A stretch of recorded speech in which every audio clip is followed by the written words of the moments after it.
This is what you want. This is what you get. This is what you get. You have located GeekFest Rants, the entertainment podcast for genre geeks like you. Shall we play a game? Covering the world of vintage and current film and television since 2010. Game over, man. It's game over. Featuring in-depth conversations on sci-fi, horror, fantasy, comics, toys, and conventions. So say we all. So say we all. And now sit back, relax, and enjoy today's show. Chewbacca, this way. Marv! Take me to Han Solo and Princess Leia. I must warn them. New C-3PO that you can take apart, and other action figures each sold separately. What happened? Han, Leia, sneak attack. I'm all in pieces. What a mess. Put him down, Chewie. How's that, C-3PO? Wonderful. Marv! Chewie says you have great legs. Han Solo, new C-3PO with backpack, and other action figures each sold separately from Kenner Star Wars, The Empire Strikes Back collection.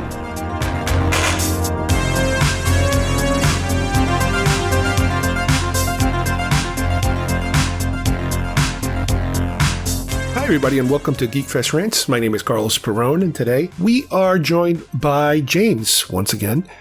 We are going to talk about our customizing and very professionally produced Kenner-style figures for our Star Wars collection that we started talking about a while back.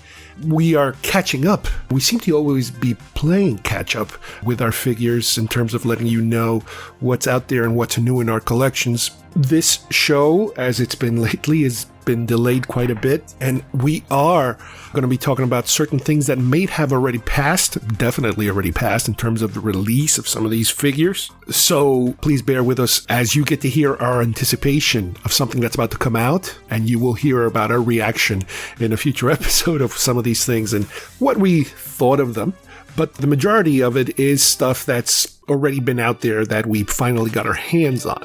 So let's begin with our custom Star Wars figure show.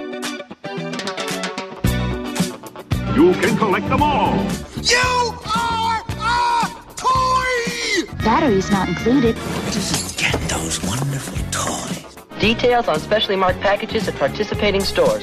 Is that the $6 million man's boss? It's Oscar Goldman. Why do you have that? That's worth a lot of money. That's much more valuable than Steve Austin. Action figures each sold separately. Hi, I'm Chucky, and I'm your friend to the end. Some assembly required. All your favorite Star Wars heroes and villains. I have 3 of each. 1 to display, 1 to open, and 1 just in case. All right, we are here with James, and we are going to start with something that we might have kind of touched upon last time a little bit, but I don't remember if they were on their way or they had just arrived or they were almost there. You know, I'm not sure. And that is the Hasbro, the official retro line for Hasbro, where they had put out, this is a couple months ago, the Clone Wars / Revenge of the Sith 6-pack. And we talked about the fact that it was a little kind of odd that they decided to kind of short pack these 2 films when with the Phantom Menace, they went all out with 6.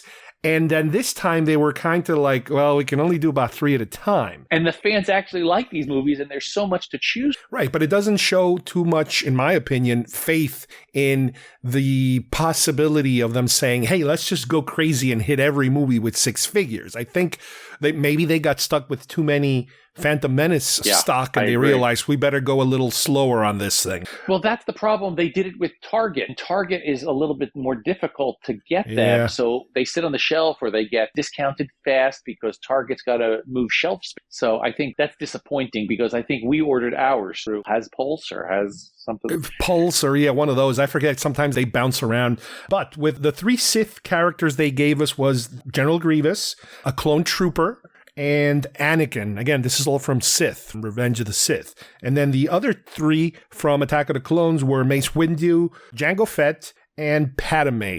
No matter how you slice it, anybody will probably make a valid argument. Oh my God, you missed so many other characters. Yes, they did miss a lot of other characters, but you just can't especially if you're only making 3, you're not going to please everybody. It's impossible because there were so many characters. They would have to commit to this retro line to the point where, hey, we want to make this as a viable line. And they're not quite there yet because I think they're trying to obviously keep their bread and butter, the vintage line and the repackaged or however they're doing it, 6-inch line, whatever they call that. No, yeah, it's a juggling game between all of the lines and then your flavor of the year. You know, when they always introduce something new, it's going to be the greatest thing since sliced bread. The very young version of some toy, some Star Wars toy for little kids that usually lasts 1 year and then it disappears right away.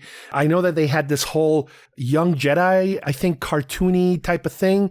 I went to one of these outlet stores and they had tons and tons of these little kiddie toys. And it's like, oh my God, people could really go crazy. If they were into that, they could buy them all for like a third the price. But I'm sure next year or even this year, they'll start announcing whatever happens to be the Angry Bird of the year, you know, for Star Wars. I'm wondering if Hasbro is obligated to pimp out basically whatever the newest Disney idea is. Oh, of course. And then when they do it, everybody's disappointed because I see the same thing with Marvel and some other lines that the stuff just sits at these discount stores. And I wish there was a better intelligentsia, a group think of people who could say, no, this is what the fans want. The hardcore collectors want the hardcore posable, and the old timers want the 5 points of articulation, blah, blah, blah. And then they would stick to those because right now, you said, we've got 3 main lines. We've got some ancillary ones of these extra things that last a year, like you said.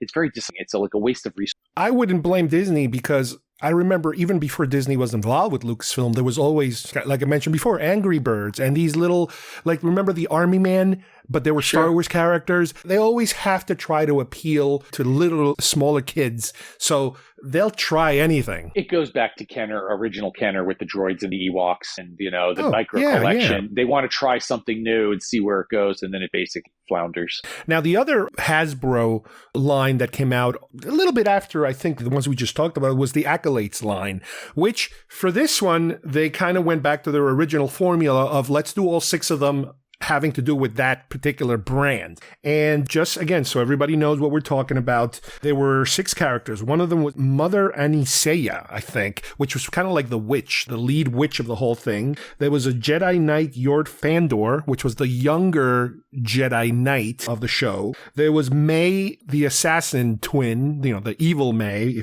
There was Jedi Master Saul, which was the lead character, the actor from Squid Games. Oh boy, I'm going to butcher this name. Aniseya. I don't remember exactly who that was. Oh, no, I'm sorry. I think that was the good version of the assassin, the good twin, which if you watch the show, the good twin becomes the bad twin becomes the good twin. It's a whole messy little thing. Yeah. It's a thing. And then there was Jedi Padawan Jeki Lon, who was the young Padawan Jedi.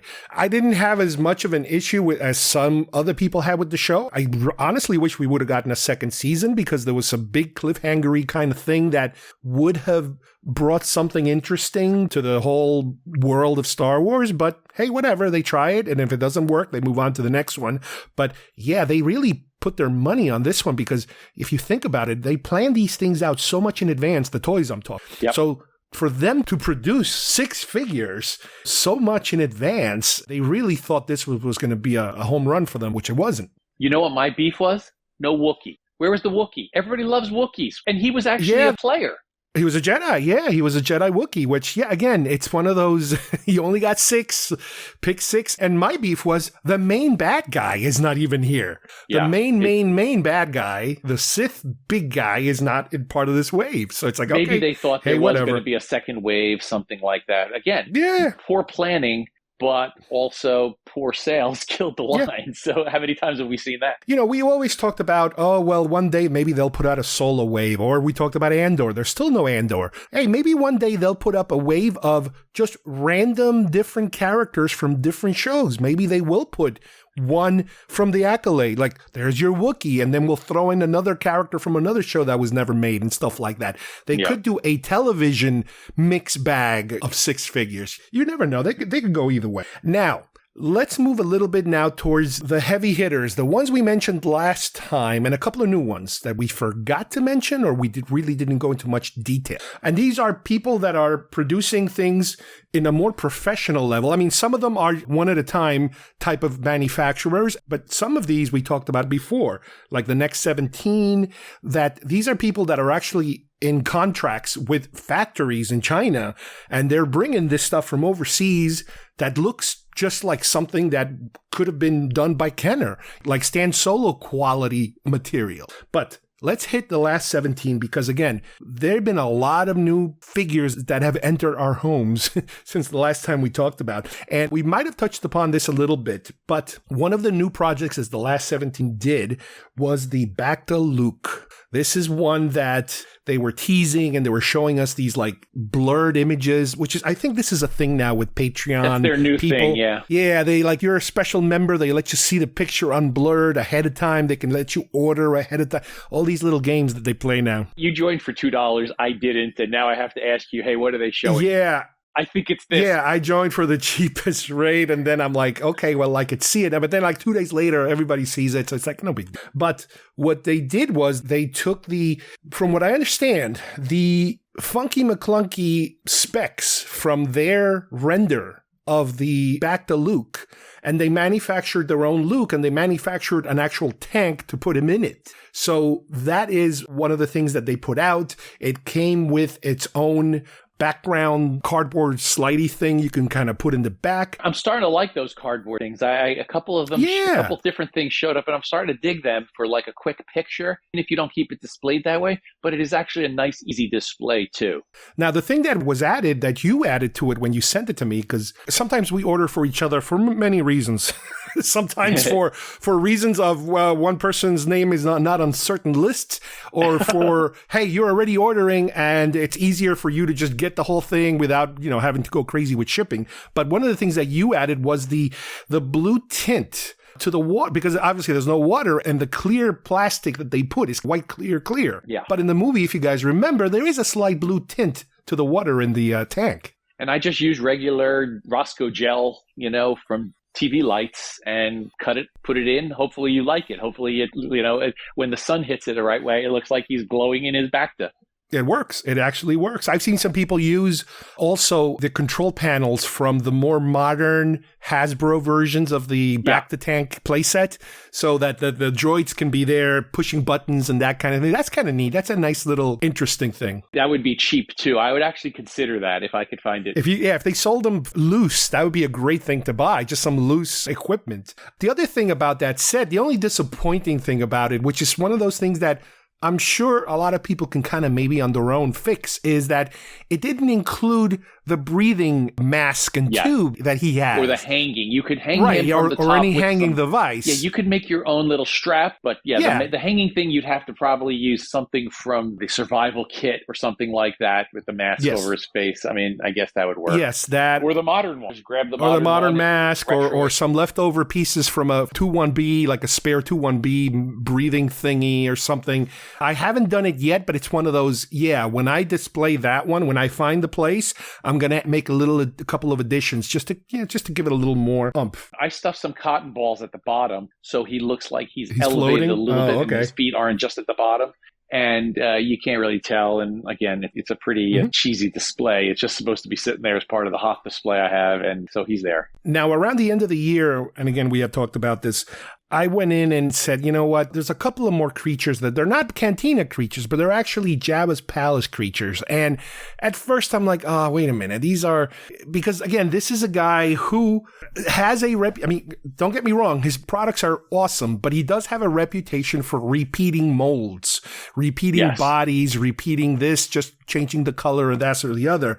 But he had a couple of Jabba creatures that I'm like, but wait a minute, if I can figure out which is the one that actually appeared in the movie, because he might have 2 or 3 different ones, and 2 of them could be just like invented ones. So there were 2, actually there were 3. One of them was the Hermie, which is a big, heavy, massive kind of a creature. He's kind of like his head looks like a pickle, and he's kind of hunched over. He looks goofy. He looks kind of goofy. He's a weird, I mean, if you've ever seen any pictures, it's a really kind of gross looking creature. You barely see it in the movie, but there are lots of pictures of him out there. I got him. I also got something called Slothman. Now, Slothman is just the name that he gave it. I don't think that's an official. Obviously, it was never made by Kenner, and I don't even know if ILM ever had a nickname for that character. I don't remember. I don't know.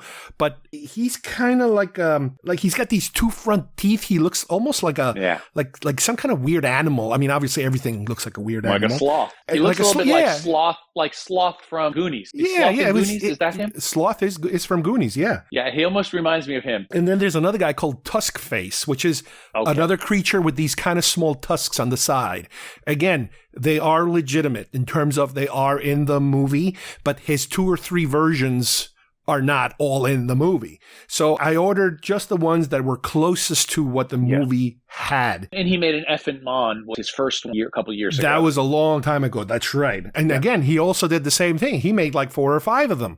You know, he made a Sith Effin' Mon and a blue one and a yellow one and a purple one. It's like, you know, okay, hey, whatever. I had also around that time ordered some of the little accessories that he makes. So I got one of those, they called them warts and slugs. And these are these weird sluggy creatures that were like attached to the wall. Again, blink and you miss them. They're more on photographs than actual film. I also ordered the Hoth Survival Pack, which is the binoculars that Luke was using on the Tauntaun, the radio, the homing signal that Han sets up before going to sleep in the Tauntaun, and a blue lightsaber, which is the one that Han ignites to open the belly of the Tauntaun. Those were part of that kit that I had ordered. Then, some time passed, and this is something that was kind of in the works for a long time because he always sends you this little collector card that has, like, what are the latest figures that he put out, and then there's a few that are blocked out in black, like the old Kenner figures that they don't want you to see.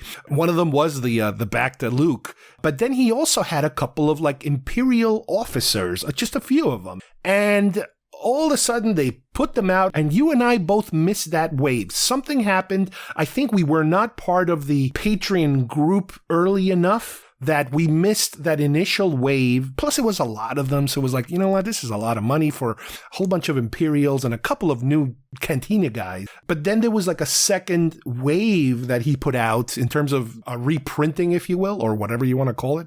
And it consists of the IBS officer, which is kind of like the Imperial officer in the white jacket, kind of from, if you remember in Andor, the TV show, there's a couple of those white jacket officers. Everybody will know Yularen in New Hope, that kind of thing. Yeah. You have the scanning crew officer or scanning crew guy, which is that gray uniform. That one is actually very good because it's actually a different mold than the other officers. They kind of looks like the same, but if you take a closer look, they did use different parts, which is great. And the scanning crew, just about with all the other ones, he also manufactured a little crate, a little Imperial crate that you remember the scanning crew brings into the Falcon. Something like that was also part of what I ordered there. There's Commander Jajarov from Return of the Jedi. And his particular one is a dark green kind of color. If you can think of like Grand Moff Tarkin, that kind of a greenish. Yeah, like an olive, a military olive-ish. Yeah. That's the different one. That's a little different one. And then there's General Veers, which is more of a blackish color, or like the official Kenner Imperial officer, more of a black color. Yeah, he wasn't as necessary. The faces look a little different. They're kind of almost the same faces, more or less, if you think about it. There is a little bit of a difference. The bodies, like I mentioned, are usually all the same bodies, just repainted. But still, it's a nice little collection to have different ranks and different departments represented for the Imperials, which the original collection, we only had one. It's kind of like a waste of money. And the 2 Cantina creatures that I mentioned that were also included in this particular wave. The first one, his name is Claw, I believe. And he has these 2 kind of like sideburny kind of things coming down the side of his head. And then there's another guy called Mosep. He's kind of like a Teus coming down the side of his head. Yeah, and he has these like very long mustachy kind of things coming down. They look very similar, the two faces, and the only big difference is the hair features in their face. Yeah. And the Mosip one is the same kind of guy that he also uses for a special version that is completely colored, completely different, because it's He's supposed to be green. Yeah, the Marvel version of the comic book of Jabba, which was completely, it wasn't even a human being like it was in the original shooting of the film. According to Marvel, it was a creature that they used. And that's the one I bought. I got him with the special card, which isn't as sturdy. You could card him and with a bubble, but I just basically got him with the card because close. And I love those comics and that era of comics, so I bought him instead of the red one. I didn't want that one originally, but then when I placed this order, I added it because what I also have is from a long time ago, it might have been Dark Horse, I could be wrong, it could be Dark Horse, where they put out these comic books with two figures attached, and the figures were the color representation of those characters in a bubble.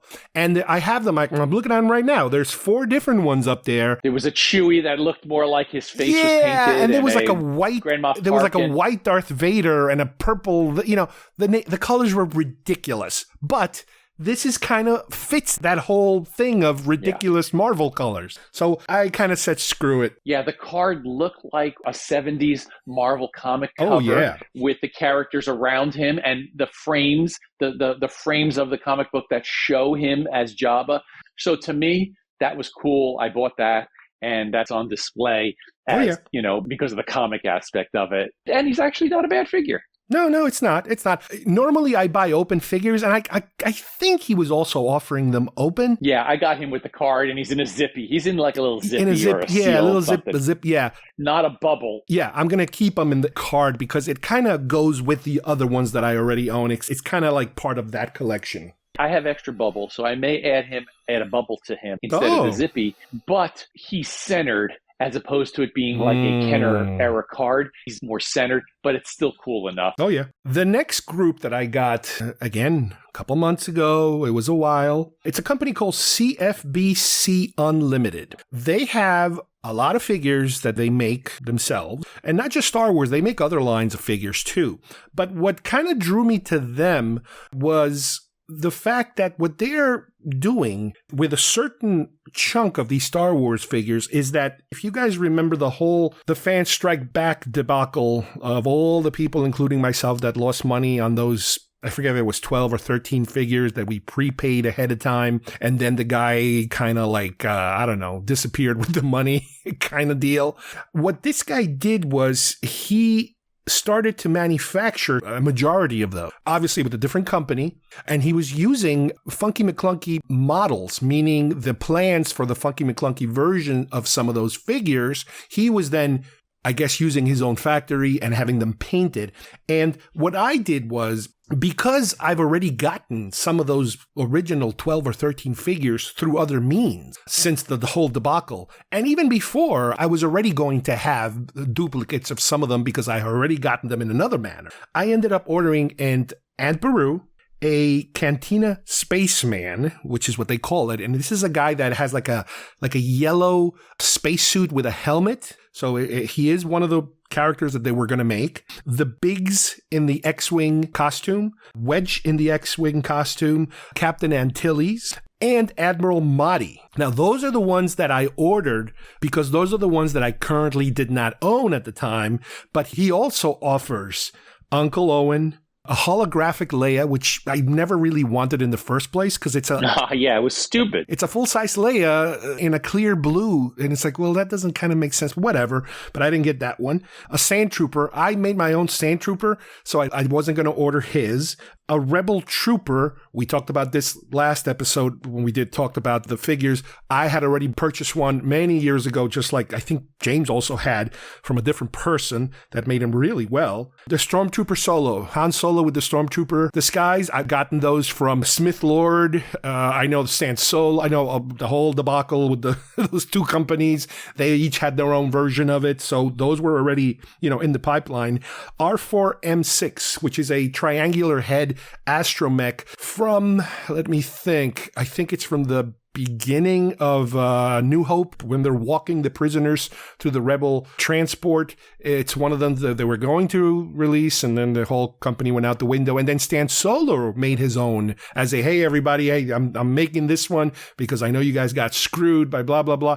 And I ended up getting one of those, so I wasn't going to order it again. So the thing about those figures, and is that it's good to have them because it's like, good, at least somebody made those missing ones. But I'll tell you the truth, the quality is not the best. There's definitely different tiers of quality. Last 17, Stan Solo, Pro Custom, some of these are very, very good, factory good. These are not that great. They're better than nothing, let's put it that way. And if you kind of place them somewhere and don't get too close to them, you probably won't be able to tell the difference. It's kind of like, you know, if I put my glasses and I look myself in the mirror, I can tell whether I need to shave or not. But if I take my glasses off, I never need to shave because I look just you look perfectly like a teenager. smooth. I know, it's amazing. And you put on your glasses, you're like, holy crap, what just happened? This is kind of how those figures are. It's they definitely don't get too close and too detailed because they're not that professionally made. They don't feel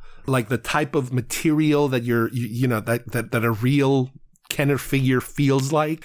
They're not that solid. They're slightly transparent because it's a different material. The detail is not as good. You know, the paint strokes are not as clear. So it's a mixed bag. I would say if you think you're never going to own these figures because nobody else is going to make them, this could be your chance to own a version of these figures that they might make you happy. But it could go either way. The way things are going now, we're seeing so many manufacturers, and we'll talk about it later, but Hasbro is even starting to throw a couple of bones in our direction when it comes to the retro line. So, again, if you guys want to look into it, pick and choose, do what you need to do, but there are possibilities out there. Hey, you know what I just saw on this company? Yes. They make Miami Vice carded figures of Sonny and I Rico was going to tell you that. and Castillo. And you know what? I might actually order them in the card from a distance. They'll be perfect. And it'll be the only, like you said, if it's the only ones you can get. I was going to, it's funny. I looked at them and I'm like, I'm going to have to tell James about these, but he has to make up his mind because if he doesn't like them, you know, he doesn't like them. So it's different and you don't see everybody doing it. So that's kind of like, oh, that's interesting. I might give him a shot. I don't know if I like them all, but I might give him a shot. You know, we'll see how it goes. I didn't look, but is there an Elvis somewhere? I actually have an Elvis with my Lego display, so I'm okay. A carded Elvis. Yeah. Yeah, at least they're trying. Yes. Now, before we jump into our other major players here, I want to hit on a couple of little offshoots or smaller ones that we've kind of looked at and gotten in many different ways. One of them is through an Etsy guy who goes by the name of Giebler Elf, and he made wind-up power droids, gonk droids. Yeah, you went through your gonk phase that you wanted to find every gonk and every version of gonk, I recall last year. And I found this guy by accident. He had made some fantastic other customs. He made a Macquarie Y-Wing that was wonderful, and it was electronic, but just with shipping and everything, it wound up being a little expensive. Jeez. And I didn't order it. And a couple of other things. I think he even made a version of the Flying Winnebago from Spaceballs, if I think it's the same guy. But anyway, the gonk, I'm like, yeah, the wind-up gonk. They made a wind-up R2, a Tenkara or something version back in the day for R2. And I said, well, I'll give this a shot. And then when I got it, it was really nice. And you had been talking about gonk, gonk, gonk. So I ordered you one. Well, lo and behold, you ordered me one. So we wind up doing I think it was the gift of the Magi. Exactly. You sent me a blue one and I sent you a tan one. And you didn't have the tan one, so thank goodness. And now you've got the pair. And they're actually pretty cool. They do wind up and they do walk and they actually are good. They're good size because there were different size gonks. Yes. So the Power Droid is one version and now this wind up one is a different version. And if you wanted to go crazy and buy, Funky has the taller, thinner one and the one with the thing on top that looks like a TV antenna rotor. So I think you've got variety. Right. These wind up ones resemble more the Kenner gonk droid. It's that body, that fat body. And it's exactly like James said. I first saw it and I said, oh, maybe I should get two right away. Well, hold on. James might not like it. So I first order it because whenever you're dealing with somebody who makes 3D printed anything, I want to see it because sometimes the 3D printing is very like rough. Like it's not very smooth, depending, I guess, on the quality of filament they use or machines that they use. So once I got it and I was like, you know what, this isn't bad at all. It's not perfectly smooth, but it's not as bad as it could be. That's when I said, all right, I'm going to get him one. That's it.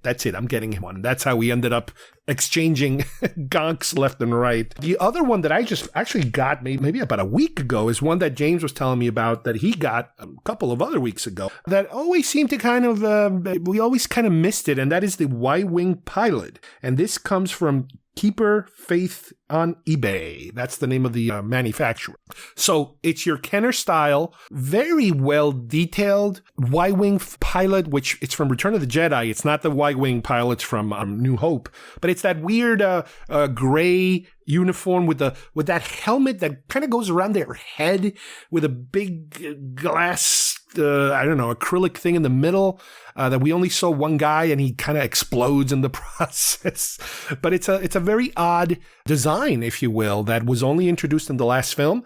The figure looks fantastic. To me, it looks just a little too good. I think they went a little too much with the modern applications and details and colors. Kenner, and I'll say this a million times, Kenner progressed from Star Wars to Jedi. There is a progression of how better the figures got as you moved forward. The cloth capes and the paint detail and the accessories. They introduced new guns and left, that kind of thing. But I don't think they would have gone that good when it comes to a pilot, even if they would have gone to. I think his helmet, I'm not taking the helmet off, and I'm not even sure if it does. I think it does come off. It does come off. Yeah, it comes off. But that would have definitely been one like the other B-Wing version from Jedi with the red body and brown helmet. That would have been a molded helmet. Solid thing, yeah. And again, I bought it. I recommended it to you. He's displayed, but he would have been had they gone into 86 or 87. Yes. He wouldn't have been up to even the last 17 standards because, as we know, they did better. They did some removable helmets and some cloth goods and things like that, but it wasn't quite there yet. And so had the line kept going into the late 80s, then maybe we would have gotten this guy. But I like it. Yeah. And we do know that if those lines would have continued, they were already moving to the model of the combining films per wave. It wasn't going to be Jedi only or Star Wars. It was going to be a couple from here, a couple from there. So that was kind of the direction they were, I guess, hoping to go.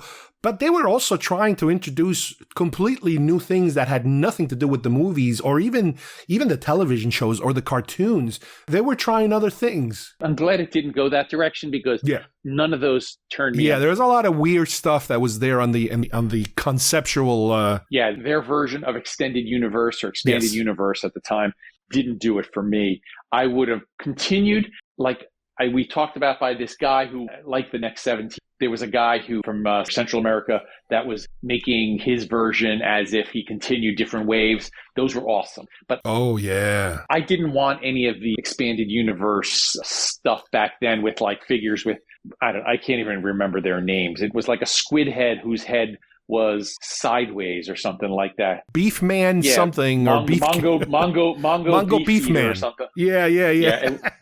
That was not for me. Another character that I got, which was also from that same guy, Keeper Faith from eBay, is the Duros. One of the Duros characters from the Cantina, and I think you got one too, right? Yes, I got one, and I came and I loved him, and he looks great. And I thought you would like it too. And so I sent you the picture. I would send you the picture of what I'm getting. You sent me the picture, and I think I ended up ordering. Yeah, yes. You're like, yeah, I'll get it too. And he was really well done because his face was bluish rather than, I don't know, it looked like he was supposed to. And in a Kenner Cantina type situation, which if you use the Cantina from the 70s, that's a crap set anyway because, they just slapped it together, that orange one I'm talking about.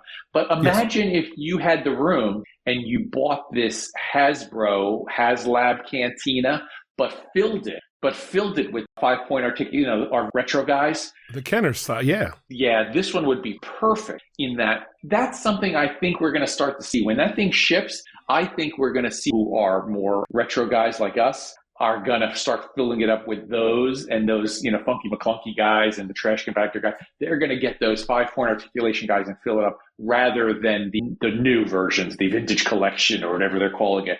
I think that's going to be cool to see. Now, I don't have the room for it, and I might not even have the money for it, and I didn't order it, but I think that's going to be, people start sticking in the Stan Solo version of the sisters or the other guy's version of these creatures and stuff like that. Yeah, and the Duros, again, going back to this Duros character, the more memorable one, I believe, from the movie is, you mentioned the Cantina playset, is those two that have like a silver spacesuit and they're talking with each other.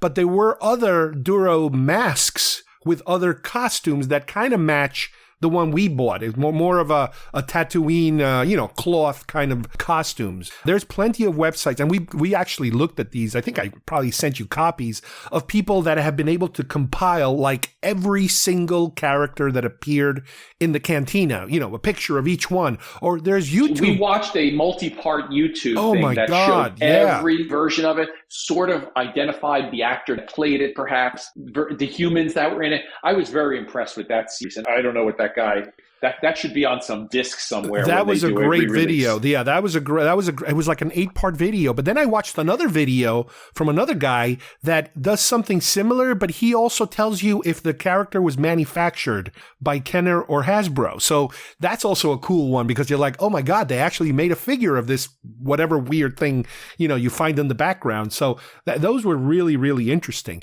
Now, I want to talk about something that you sent me recently around Christmas time, and that is the 3 3/4 Life Day Chewy. Now, where the hell did you get that from? Well, that had been something that had been burning my butt. Oh. It's a family show. I won't say burning my ass, but anyway. To see a doctor about that.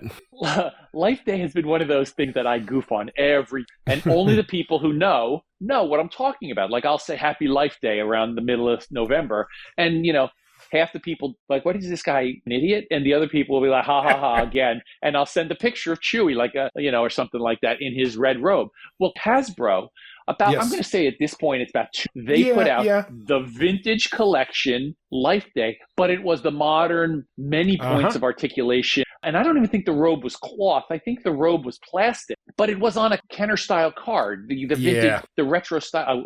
We got to watch our language. The retro style card from the 70s, as if it would have come out back when the holiday special. And I said, you know what? Someday I'm going to make a red cloth thing, out of felt or something like that, and get a custom card. Ask somebody or make a custom card. Well, I found a guy. He was willing to make the card for me. He's a great guy. He's from Spain, but recently he had some trouble on Etsy, so he's on his YouTube site. But he's been around a while, and he's a good guy. Well, I said, hey, would you make this? In fact, I'd like to. I want to make it for my friend. He says yes, and he, customized it for me and mailed it with a bubble. I got another guy, the Cape Master, who's another great guy, made the robe. He had the robe available, and you could put it on your regular Kenner original Chewy. I said, this is going to be great. And then another guy, I don't know if it was the Cape Master or whoever, they made the balls, the little glowy balls. I can't remember which. And so I said, well, I'm getting one for me. I'm definitely carding it. And I'm getting one for you. But you're not a carded guy. So even though I ordered a card, I figured you're not going to care about the card because you're going to want to just put it on your shelf. So while James is getting all this stuff ready for me, again, around the holiday time, around November, December, I'm like, I could have swore I had a 12-inch modern Chewbacca. And if I just put like red cloth around him, he could kind of sort of be Life Day Chewbacca. I couldn't find it. I never owned it. So I ordered on eBay a cheap 12-inch Chewbacca from God knows which movie. Who cares? It was the cheapest one I could find. And then I went online and looked for sewing patterns for a robe. Not for a Life Day robe, but just a generic robe for any kind of robe-y needs. And you bought the red felt? I got the red felt, yeah. And then I started making a pattern. I cutting it and sewing it. And I put it and I still have it here on my desk. I didn't put it away because I like it. And I sent you the pic. I'm like, hey, look what I made. And you were like, oh my God, what'd you do? I acted like I was excited. Did you get it from like the Kenner 12-inch from back in the day, or do you use a newer Chewy? I used a newer one. Yes, I used the new one. So I was worried you were going down the same path and you were going to just use the extra felt for your own homemade one, and I wasn't ready to ship it yet. Sometimes we're on the same wavelength with the Gonks and the Life Day. Yeah, and I didn't want you to ruin this because that was one of the earliest. I was assembling like a gift pack for Christmas as far back as like April or May last year. And so you happened to show me that, let's say October, November, which when Life Day was. And I'm like, oh no, he's too ahead of me. I can't send this, but it's going to look like I was behind. And I was actually, that's the first one I made. And in addition, I was getting like a Mandalorian version of R5D4 carded. And I was hoping you were going to do a similar version for yourself. I sent you the sticker. And I got an extra, the middle leg, because he was such a prominent version of Mandalorian finale, episode 3 finale. And then I was sending you some other of these custom ones. And I have a list of all the other things that I'm going to go through that you send me. So don't jump the gun. I'm already forgetting exactly. So I look forward for you to reminding me. But I had been assembling this whole version because you love the concept version of things. Yeah. Yep. So little by little, I was assembling concepts from the 70s Kenner, and I was assembling some other weird things that only you would appreciate. Like other people are like, I don't know what this is. Why are you sending me this? But you would know what they were. And so you could take over from here now. What did you get?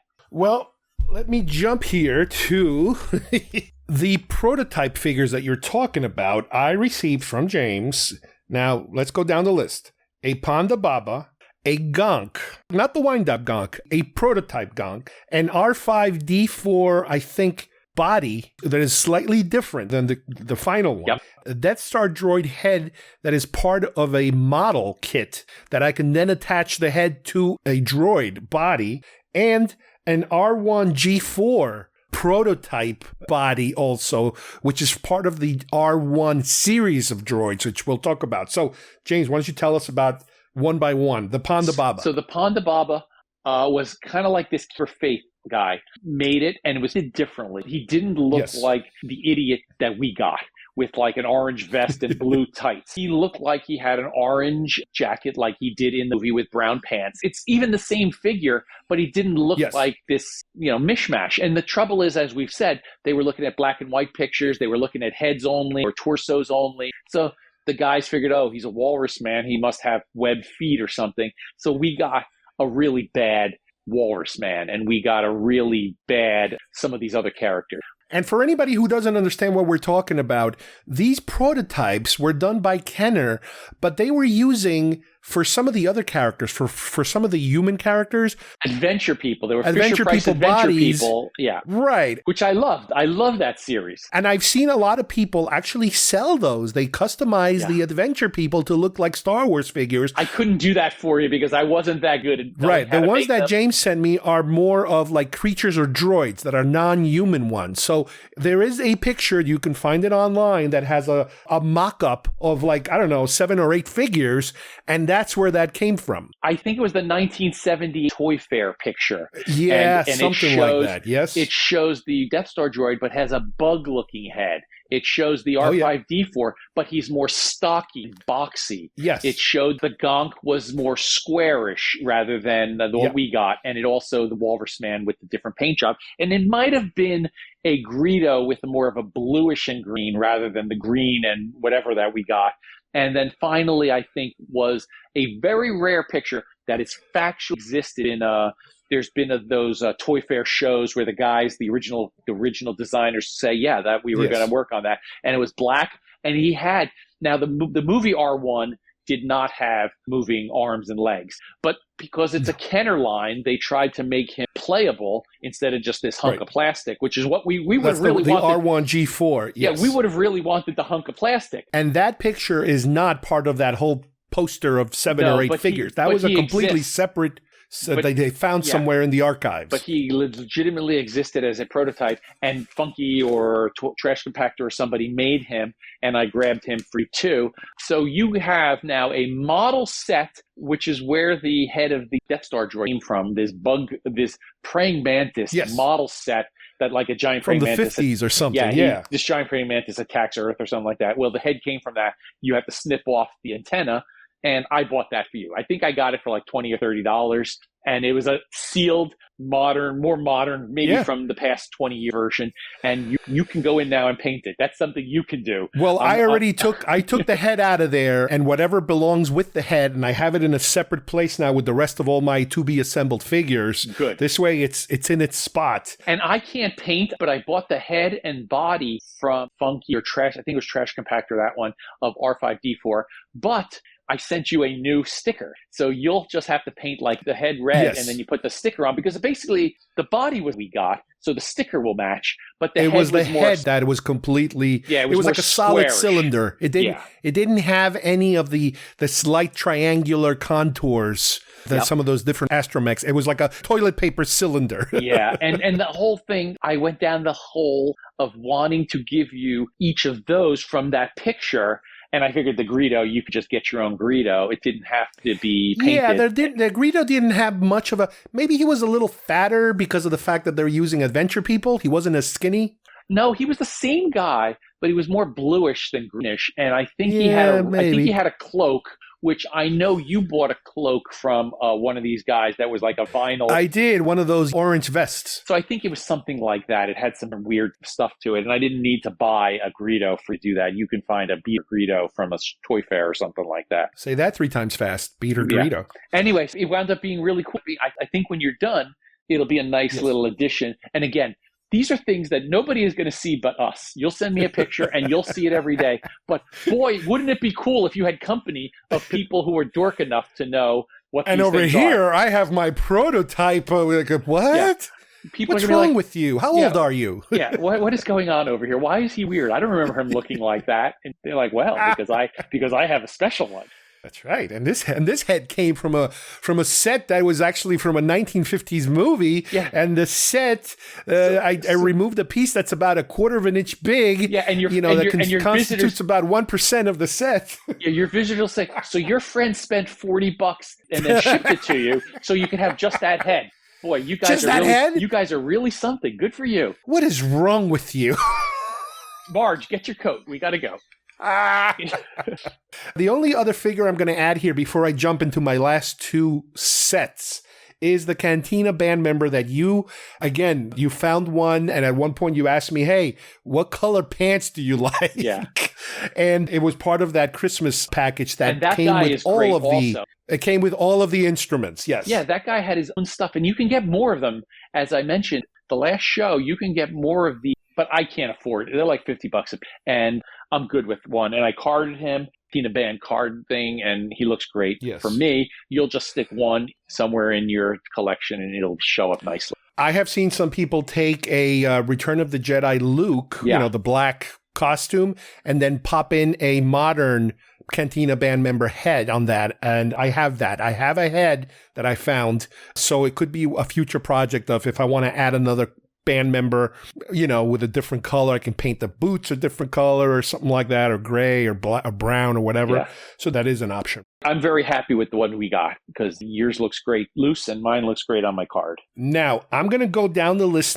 Hopefully, I'll go pretty fast because these are things that I've ordered that I have not really finished or started yet. This is Funky McClunky and Trash Compactor. So let me hit Funky McClunky. And what makes these guys different than most of these other ones we talked about is that these guys manufacture the figure in pieces and then they assemble it and then they give it to you to color or to send to somebody else to paint or to detail or whatever. And that's the thing that Orsbor or somebody like that, you'll send it to him maybe with an envelope. He paints them professionally. He's a very talented guy. Right. I've seen his work. So here's what I have. I have a Captain Antilles. I have a Lando smuggler, which is Lando when he stole Han Solo's clothes at the end of Empire.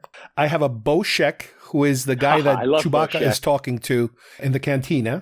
I have a Wolfslayer, something like that. Wolfslayer. Oh, yeah, he's the guy that they sold the land speeder. That buys the land speeder. The big head with like 10 eyes, apparently. Yeah. I heard it's very difficult to paint. You see him for a second, though. Oh, you blink and you miss it. I have Biggs from Tatooine, from the cutscene. That's a nice one. From Star Wars.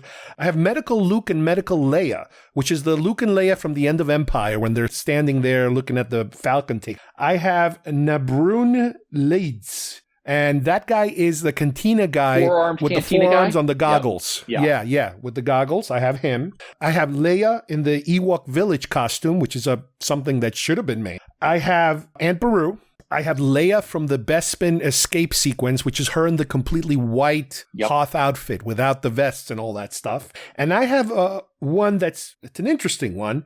It's Luke Jedi Knight. And again, this is one from the 1985 plus possible series, which is a Luke in a robe, basically, in a kind of like an Anakin robe, which was supposed to be brown. If he went down the direction like Obi-Wan and Qui-Gon and those guys. I'm not sure exactly how that would... It was part of that whole EU weirdness, but they actually went as far as creating a concept figure, and there's pictures of that floating around.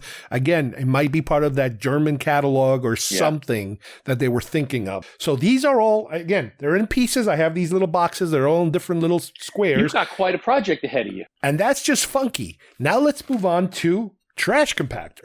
So, Trash Compactor, I have WED9 M1 Bantha droid. What the hell is that? I don't know. That is the blue-headed droid in Tatooine that has like a big blue head and like a Treadwell body, and it's walking towards the camera. You again blink and you miss it. He has like two arms on the side.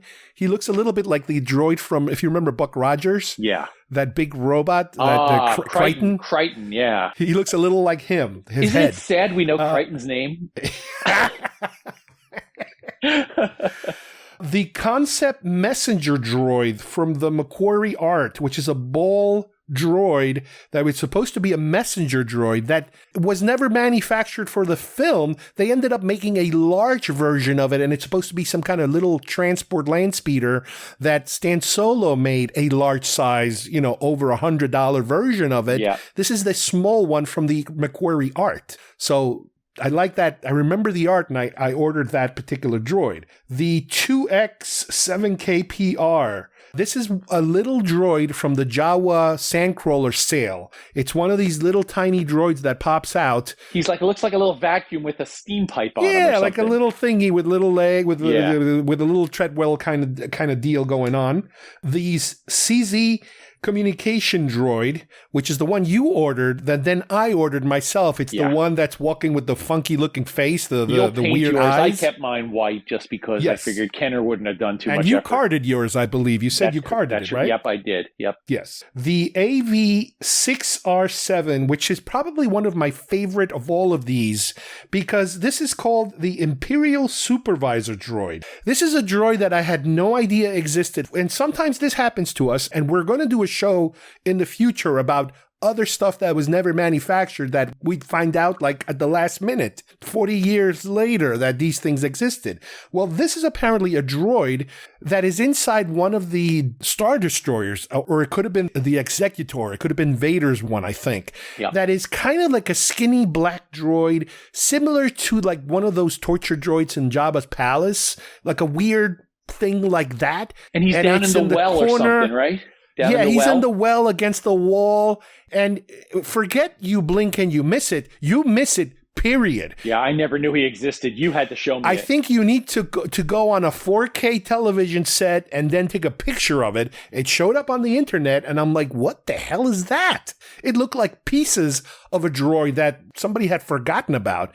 And no, it's an actual character in this damn thing. It's like, wow, that's amazing. Mouse droids. I got at least one or two little mouse droids, in proportion to the 3 3/4 inch. I got the BG J38, and this is supposed to be a Jabba J9 work droid. This is a droid that is kind of yellow, and it has like a bug head similar to that bug head we were talking about earlier. Yeah. And it's supposed to be in Jabba's palace operating like a console device.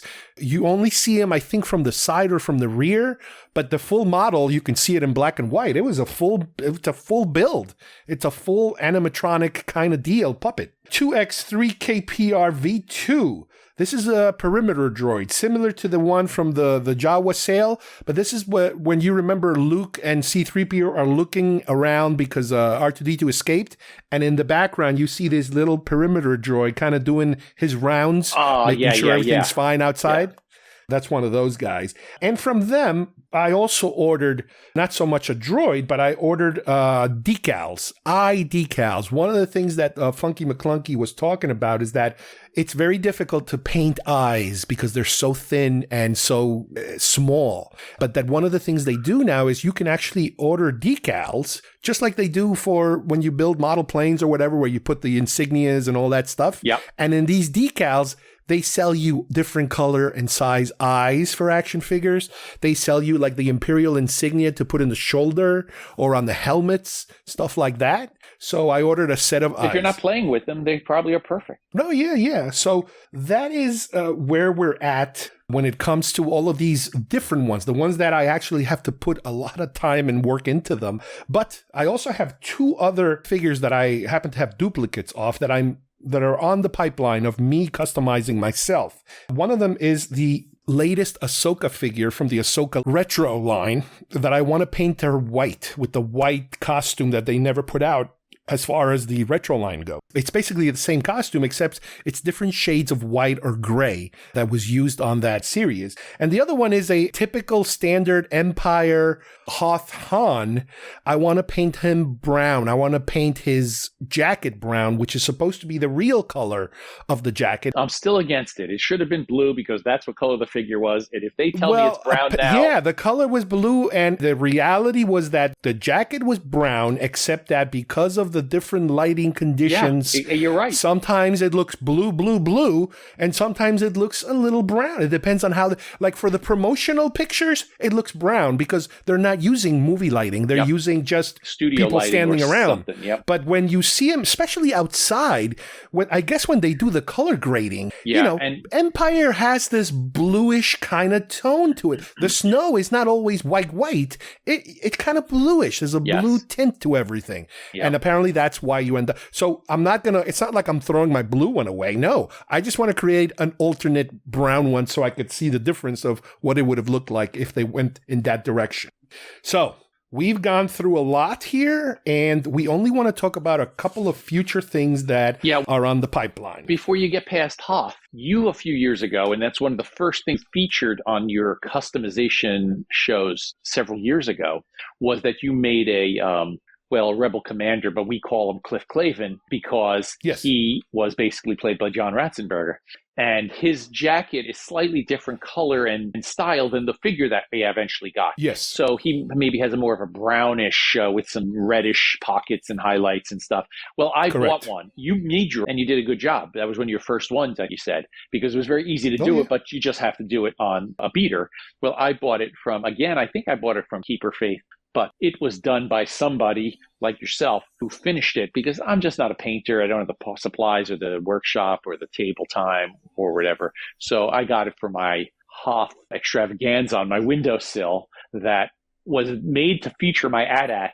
But now I can't even let the AT-AT be displayed because he'll turn yellow. So now it's basically, it's just a row of various figures and Hoth. It's like I said, all the Hoth figures. Does it look like he used like parts from like the two different type of Rebel Soldier, like the traditional Rebel Soldier plus the head of the commander? No, he's basically the Rebel Commander, but just painted properly, more like John Ratzenberger's costume. Because I remember for mine, I did combine, I think, two different figures. Plus, I also had to make not only the painting, obviously painting is painting, but I also had to make for the Hoth, if you remember, most of the Hoth Rebel guys, their collars are puffy, round collars, kind of like extra padding on them. So I had to create, I think, like a ring around the neck. It's funny you mention it, because now that I look at it, it is different figures, because it's the head of the official Kenner Rebel Commander. The commander, but the body of the regular. No, I don't think it's the body of the regular, but I can't tell. But one of his arms looks more slightly curved, like maybe Han Solo's arm. It's very weird. Now that I look at it, it's got a whole I'm going to have to send you a nice picture of mine so you can compare to see if it looks like the same parts. I have the two of them standing together, so you'll see them next to each other, like one's commanding and one's standing. And then I bought some... Again, Stan Solo had made the white C-3PO from Hoth, if you recall. Yes. I don't know, E-3PO, U-3PO, whatever number he was. Well, another guy made, and that's very expensive, either carded or loose. It's very expensive. And I found another guy who made a version, maybe it's a funky version or something like that, but painted, eyes are yellow like he's supposed to. He's got the little explosion mark on his chest or whatever it is. And I got that for like $30 or $40, if that. Man, I'm very impressed with it because, again, these aren't toys. These aren't toys. These are just put on the windowsill as the Hoth display with the whole gang. And I love that I got it without having to pay the official price of how, the really good quality Stan Solos are. I just couldn't get it. I would have bought it if I just couldn't get it. It'd be too expensive, the secondary market. Now, let me go through a couple of things that are coming in the future that we are going to order. They're not up for order yet. They might be up for order within the next couple of days or weeks or months. By the time this show airs, I bet you. Next 17 is going to have a couple more new things coming, including some characters that are legitimate characters and some characters that are, again, part of their own EU type of thing. But that's very minimal, kind of like it's not gigantically crazy big. So we'll hit those when they come. But already they put out with Pro Custom Figures, another one of these companies we talked about last time. They are going astromech crazy. They are apparently going to be released at least 3 waves, each wave having anywhere from 8 to 15 astromech. But they're hitting astromechs from everywhere. All the Star Wars films, the prequels, the sequels, the offshoots, Rogue One, so you name it. So if you're an astromech collector, there's a tidal wave of astromechs coming down the line. So far, the big astromech guy had been Stan Solo. One of his first big pushes was astromechs. He had a lot of them. Super. They're just so awesome. Exactly. They're exactly the way the Kenner made them. But then after he kind of went through the astromech wave, he then moved on to other ones. Every now and then he would throw in a bone. He'll throw you a bone. An astromech would pop up maybe once every year, every other year. It's been about a year since the newest one. But it's not like it was before where he would have like 6 or 7 of them up for grabs. Yeah. What's happening with Pro Customs is looks like they're going nuts with these astromech. I already looked at the first wave of, I think, 12 of them. I only need 3. Thank God I only need 3 because my rule is going to be only the original films. Yeah. I'm not going to go for the prequels, for the sequels, for the all the other stuff. I'm not. He does have a pretty nice looking Dagobah R2-D2, which is basically a sticker that's kind of dirty. Slightly dirty. It's like, I don't mind not having that one because you can only get it, I think, if you buy the whole set or something like that. Stan Solo made that, I think, as well, but it might be very expensive on the secondary market now, unfortunately. Starting, I think, in March, and that's when they're going to start selling them individually. They've already sold them as a set of like 12, I think, or 13. And that thing went for like about $600+. So many of them. So as they come, I will be ordering only the ones that fall under my purview of what's acceptable. I've seen pictures of Wave 2. I've seen some prototypes of Wave 3.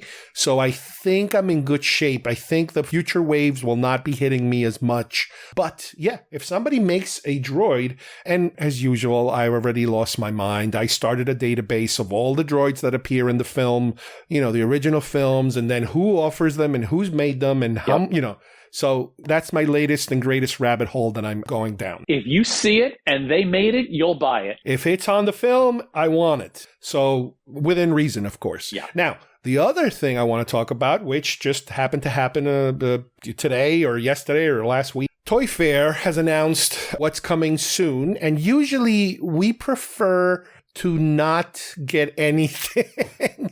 When there's nothing to buy, we are almost just as happy as when there is something to buy. Yeah. But this time around, and we kind of knew, we got a heads up about it from it must have been a different Toy Fair, a different country's Toy Fair. Somebody took a picture of a slide on projector or something of the next Hasbro Retro Wave. And this time around, they are actually going back not only to, they're stepping away from the movie specific. Like, this isn't just Return of the Jedi. This isn't just one movie. They're doing a hodgepodge of stuff. And it's actually the kind of stuff that we always were yelling and complaining about. And it's like, if you think about it, it took them now, 10 years maybe to finally get around and giving us something that is not a repeat of something else, but those missing pieces. Let's talk about what's coming. And they're following all these other fantastic customizers who have been doing it. Let's mention what we're talking about. So this is a box of retro. Now we're going to get a Walrus Man. Like, everybody wants to complete the original line of figures in terms of all the creatures, everything. Now, I did it on my own. I bought some, I call them beers, but I bought some loose ones that are in great shape, and then I recarded them because I didn't want to touch my originals, but I wanted to display a carded version of these. So between the retros and what I recarded, I have a pretty darn good set of displayable figures, carded displayable figures. Well, anyway,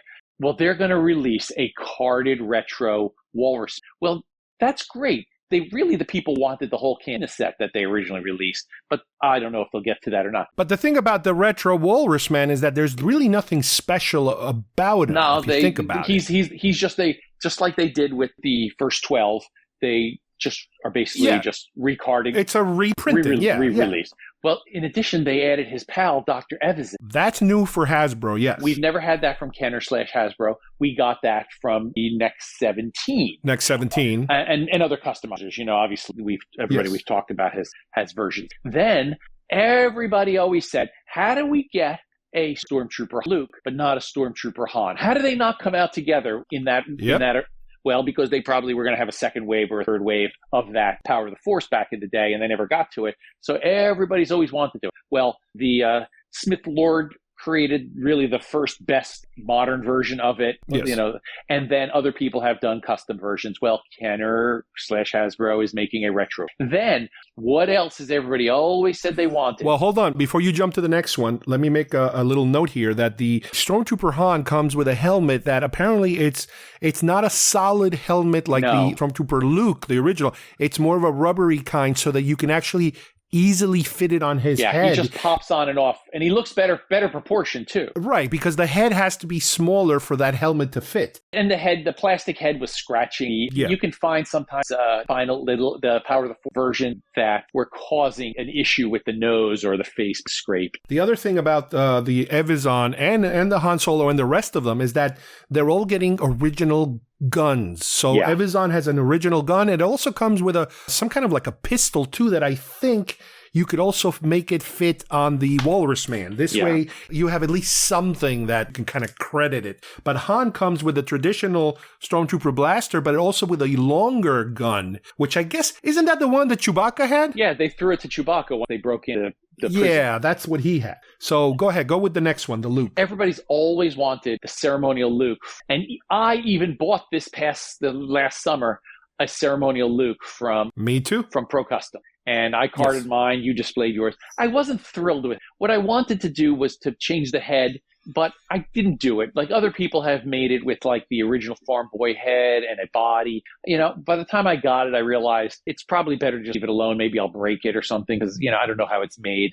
Well, this one is going to be the Kenner version, which is a more traditional Kenner head of Luke from Star Wars, and it's very well done, and it comes with a medal. It has a Leia pistol, which is supposed to kind of be the pistol when you see on those promotional pictures of him. Everybody thought he had a Han pistol, but allegedly he had the thinner, and they show him in the package in the promotional pictures with a holstered version of it.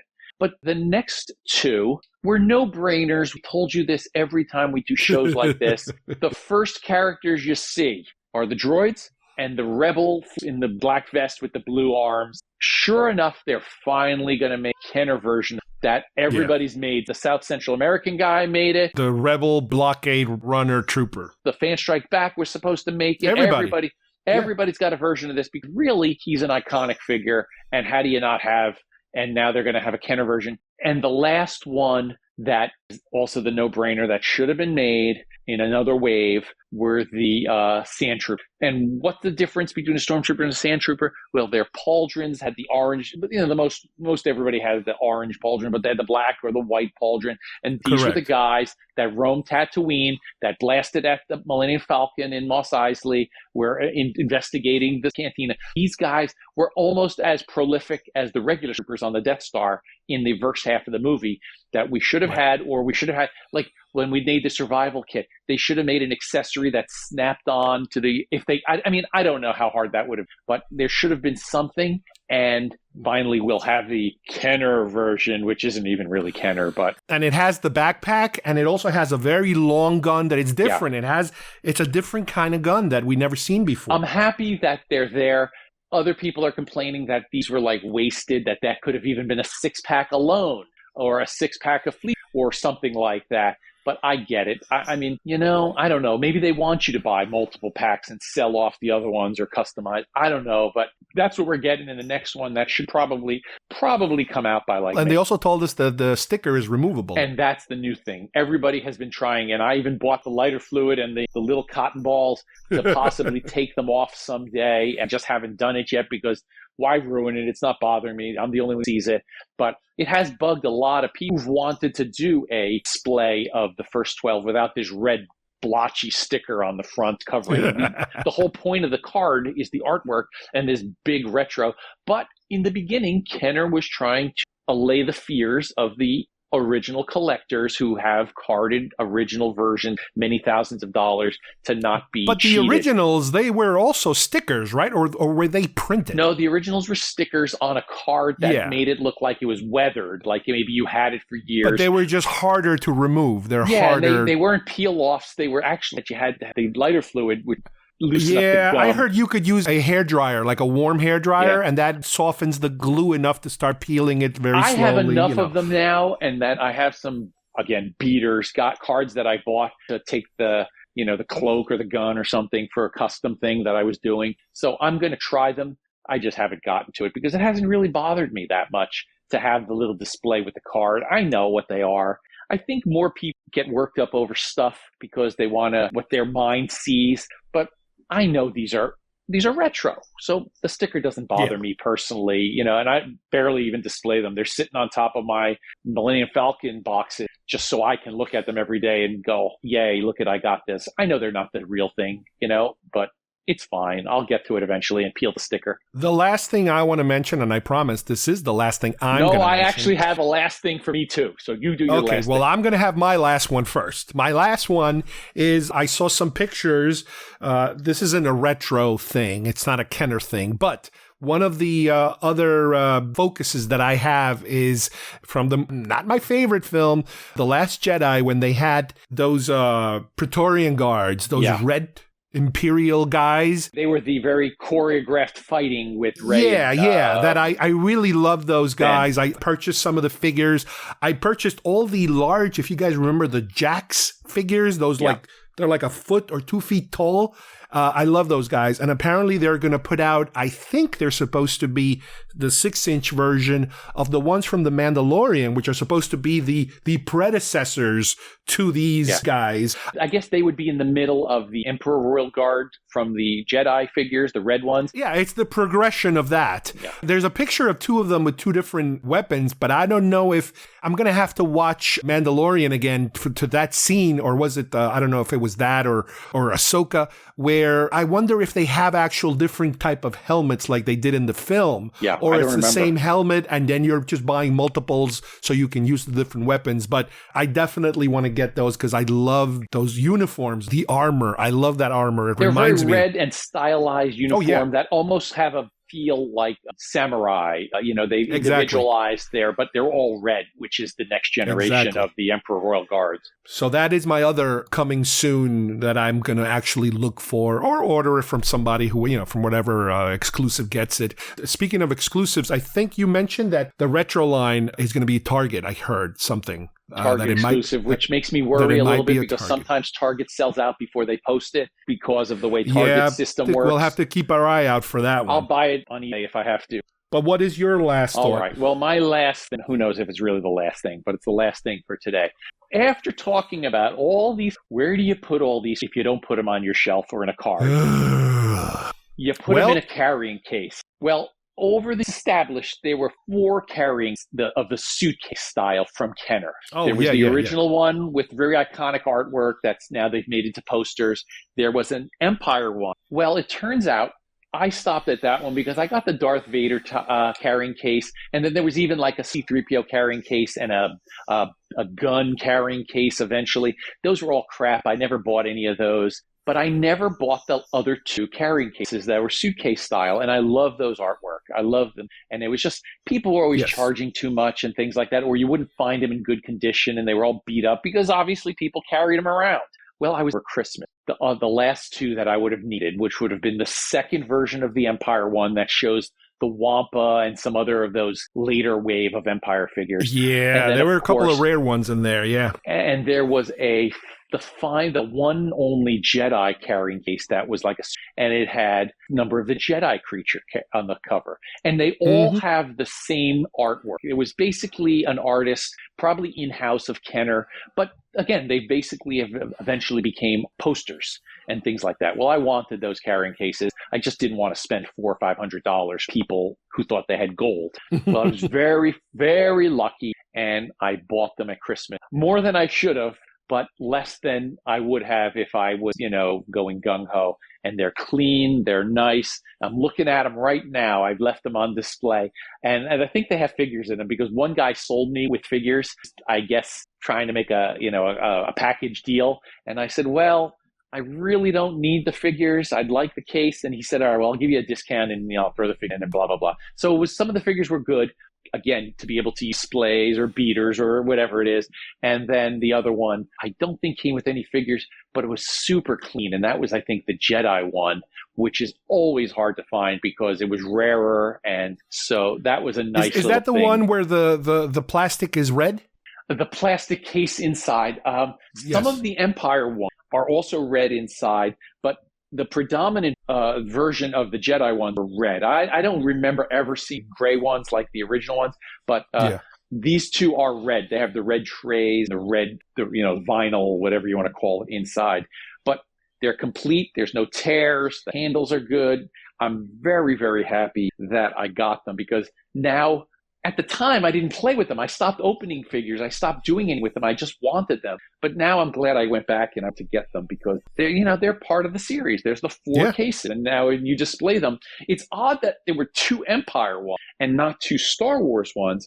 But and even Jedi ones. It's odd that they didn't throw them out. But as you can tell, when a line is coming to the end, they pulled back on some things, so we were lucky we got the ships and the figures that we got. Right. So, with Empire, they also put out the Darth Vader head, and then they had the C-3PO, the golden C-3PO, and the big gun. You put the figures in the gun thing. I didn't care for those. I didn't care for especially gun one because that was more kiddie. And I would imagine the kids who carried probably lost their guns and maybe even lost their figures because they don't seem that secure. But these suitcase ones, if you were taking them on the road or with your family, it's basically like a little carrying case. Like, I don't know where people are going. I didn't take my figures out anywhere. I think I've told you this story a long time ago. 11-year-old Carlos, barely knowing the English language, in love with Star Wars since 78 when he saw it in Uruguay, and then he gets to the States and he sees this carrying case and it has a picture of 12 figures, I think it was, or even more. I don't know how many figures. More. I think I'm like, holy shit, I buy that because that has all the figures. Little did I know. And the card inside showed all of them. I know, but figures not included. I wasn't able to read fully English yet, so wah, wah, wah. And now I do own just one of those. I own the Star Wars one, so I'm happy with that. That's fine, but it's there's a little sadness attached to that story with me. The only other one I can think of is the Rebel Transport. Technically, that was a figure carrying. They had a little handle on it. Carrying sort of toy / That's a good idea when you make it into a toy and it's also a carrying case. It's like kind of like a 2 for the price of 1. Again, I think the kids who carried their stuff in things lost a lot of guns or figures. They were more for playability rather than suitcase one. Well, I'm glad I got them. And I also know a lot of people, and they still buy these. Believe it or not, people are still looking for these. They're the unofficial carrying cases from like Star World or whatever the hell or the knockoff case. was. It might have been one called Space Case. I think my brother had the When Space I go to Case. some of these toy shows, people are still selling. And I am actually, I look and I'm like, well, if I can get a good price, because so many of those pop up in terms of what people were using to store their figures. But anyway, this is it. This gets us up to date, I hope, to where we're at now. Until our next up to date. But no, this was a monster because this was a lot of information, a lot of stuff, and hopefully a lot of upcoming, coming soon type of stuff that you guys can start looking up yourselves and planning on what exactly you're going to go after. But we will return. We have some other topics, obviously, but we do already have some other Kenner subjects that we're planning. We're going to go down the rabbit hole again, and hopefully you guys will like it. No expense is too obscene. Very good. Thank you, James. Well, thank you, everybody, for joining us today. I hope you enjoyed today's show. As I mentioned earlier, there's a specific set of figures that we talked about during the show that at the time were coming out. We were expecting them to come out. We were waiting for them to come out. And they finally came out. And there was a whole bunch of drama surrounding the final release and the final, more accurately, delivery of these figures that we will talk about on the next time we tackle this subject, which won't be too long from now because obviously we love all this custom figures. Once again, I apologize for the delay in the show coming out. I do have so many subjects and topics that I want to go over, but I keep saying this, life gets in the way. So hopefully we will see you guys very, very soon. And James will once again join us to talk about all this collecting madness and these crazy, crazy rabbit holes we seem to always go down. And it's incredible how out of the blue we seem to find a specific niche of, hey, wait a minute, this just opened up an entire area of collecting or a specific form of collecting that we go completely crazy on.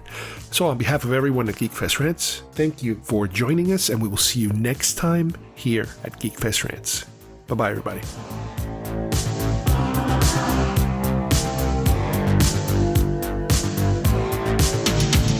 The galaxy explodes. The rebels return.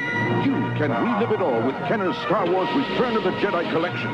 How's business? Not bad for a bounty hunter. Chewbacca, Princess Leia, new AT-8 and AT-ST driver action figures, each sold separately. Take me to Endor, AT-ST driver. I've no orders. You do now. Princess Leia? One move and I'll set off this thermal detonator. Let's go. Chewbacca, Princess Leia Organa, new AT-8 and AT-ST driver, each sold separately from Kenner's Star Wars Return of the Jedi collection.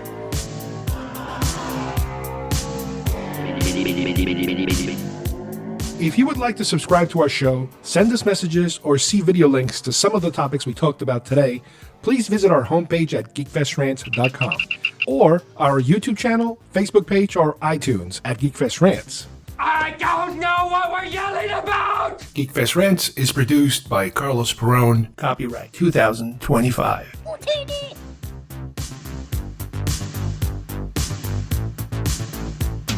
This broadcast is part of the IC Robots Radio Network.